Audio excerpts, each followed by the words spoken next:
Ahojte všetci. Keby ste vedeli, čo sa mi teraz stalo, tak by ste úplne neverili. Až úplne by ste mi neverili. Je to hnusné.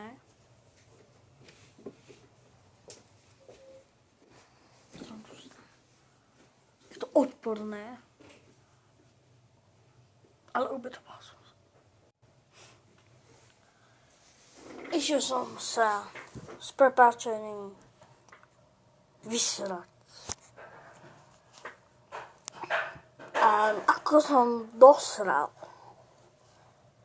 to som tam dal asi veľa papieru. Ale spláchol som.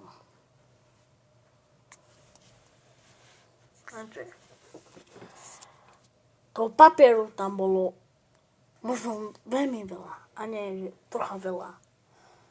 Takže tá voda nešla dole, ale sa takto krásne išla hore. A čo mám robiť? Hovorím si. Takže som musel toto zavdať. Strčiť samozrejme rúčku a vyťahnuť to a hneď to išlo z radosťou dole. Toto sa mi stalo raz za život. Raz. Rýchlo som si musel umyť ruku tam a že aké to je studené, ako keby som dal do ľadu. Takéto som ja. Všude.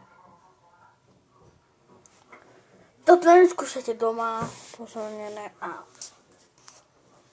napíšte mi do komentár, čo by ste robili vy takéto situácie. Pretože ja robím úplne z toho.